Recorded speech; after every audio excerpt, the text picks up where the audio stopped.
मामला तो उठा था हल्का बंदियों को लेकर, लेकिन अब वो मामला कुछ और सतह पर जा रहा है। यहाँ पे जनरल इलेक्शंस की तैयारियां हो रही हैं और धड़ों को इकट्ठा करके क्या वोटर जो एमक्यूएम का था, क्या वो दोबारा से इंटैक्ट हो पाएगा एमक्यूएम के साथ? कई में से 2 धड़े जो है मिल जाते हैं मरकजी धड़े के साथ, एमक्यूएम पाकिस्तान के साथ। उसके बाद क्या इनका उसी तरह के रिवाइवल हो जाएगा शहर में? तो मैं नहीं समझता ऐसा है। सबसे बड़ा सवाल है कि किस बयानिए के साथ एमक्यूएम आती है। जब 80 और 90 की दिहाई में इसका अरूज था, तो अब यहाँ तक इनका बयानिया जो हुआ करता था वो लसानी सियासत का हुआ करता था। आज के ये अगर उसी पे कायम रहते हैं तो जाहिर है कि इस शहर के डेमोग्राफिक्स बदल चुके हैं और वो वाली तर्ज सियासत जो है अब नहीं हो सकती। अच्छा आमिर साहब, अभी आप देख रहे हैं कराची की जो सियासत है, जिस तरीके से एमक्यूएम के धड़ों को इकट्ठा करने की हर तरफ से कोशिशें की जा रही हैं, बहुत रूमर्स भी हैं, बहुत चीज़ें भी हैं। मामला तो उठा था हल्का बंदियों को लेकर, लेकिन अब वो मामला कुछ और सतह पर जा रहा है। क्या आपको लग रहा है कि मामला सिर्फ बल्दियाती इलेक्शंस के लिए हो रहा है या फिर जनरल इलेक्शंस की तैयारियां हो रही हैं और धड़ों को इकट्ठा करके क्या वोटर जो एमक्यूएम का था कभी, क्योंकि आप भी कराची के शहरी हैं, मैं भी कराची की शहरी हूँ, हम जानते हैं कराची की डायनामिक्स को, क्या वो दोबारा से इंटैक्ट हो पाएगा एमक्यूएम के साथ?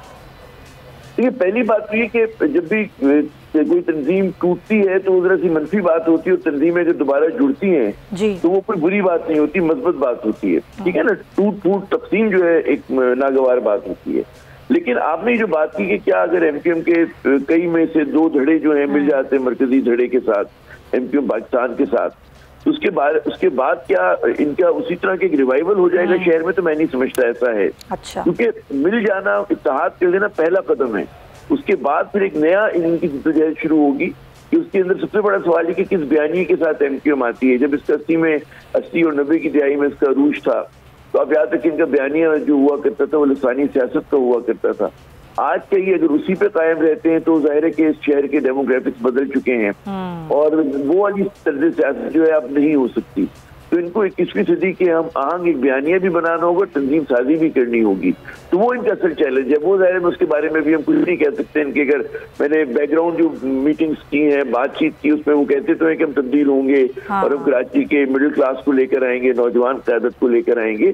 लेकिन अगर वो ऐसा करते हैं या कोई भी जमात करती है, पाकिस्तान की पीपल्स पार्टी करती है, ANP करती है, PTI करती है, तो जो मुस्तकबिल की सियासत होगी कराची की वो कसरुल लसानी होगी और वो लोगों को जोड़ेगी, ना कि तकसीम करेगी। अगर वो काम एमक्यूएम कर सकती है, यकीनन उसका फायदा होगा। अगर वो अपने नक्शे कोन पे अड़ी रही पुराने तर्ज सियासत पे, तो फिर उसमें इसमें एक सवाल उठता है ना कि एमक्यूएम का जो वोटर था उसका एतमाद एमक्यूएम पर सब खत्म हो चुका है, वो एतमाद कैसे बहाल कर पाएगी एमक्यूएम? जी, मैंने वही अर्ज किया ना कि इनका क्या बयानिया सामने लेकर आते हैं। सिर्फ बात तो बयानिया की होती है ना कि आपको क्या नैरेटिव है। अब उसपे अभी जो इनको दिक्कत आ रही थी, एक मेरी एमक्यूएम के MNA से बात हुई, अभी कल की शाम की बात है, उन्होंने कहा मैं जलसा करता हूँ किसी जगह पे जाके 300 लोगों से खिताब करता हूँ, तो फिर एक और जलसा फारूक सत्तार साहब करते हैं, तो उससे मेरे जो 300 लोगों को जो मैंने कन्विंस किया होता है, 50 लोग 100 लोग जो हैं वो बेशक उनके साथ नहीं मिलते, लेकिन वो मायूस होकर बैठ जाते हैं। जब मुस्तफा कमाल साहब एक जलसा करते मजीद 50 लोग मायूस हो जाते हैं, तो मेरी तादाद कम हो जाती है। तो कम अज कम जो हम एक दूसरे को तक पहुंचा रहे होंगे वो रुक जाएगा पहले मरहले पे। तो ये एक तरह का मतलब है, उनका असेसमेंट है। तो अब वो जाहिर है कि वो तो पता चलेगा जब अमली सियासत में ये सब जुड़ जाते हैं, जुड़कर कैसे चलते हैं, कैसी हम आहंगी होती है। क्योंकि मिलना पहला मरहला है, पहला कदम है, लेकिन उसके बाद के कदम भी उतने ही अहम है, बल्कि ज्यादा अहम है, ज्यादा मुश्किल है कि उसके बाद ये उठाएंगे। जी आमिर साहब, आपका बड़ा तजुर्बा है, आप बहुत बेहतरीन समझते हैं कराची की खास तौर पे सियासत को। क्या आपको लगता है एक तासुर ये भी है कि ये सब कुछ इसलिए किया जा रहा है या करवाया जा रहा है कि PTI के वोटर को तोड़ा जा सके? क्या ऐसा मुमकिन है अभी जो हवा चल रही है उसको देख के?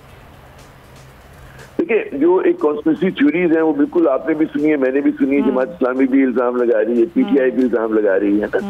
लेकिन मैं समझता हूँ कि कोई भी सियासत में जब भी कोई कदम उठाया जाता है ना, उसका कोई सिंगल फैक्टर नहीं होता।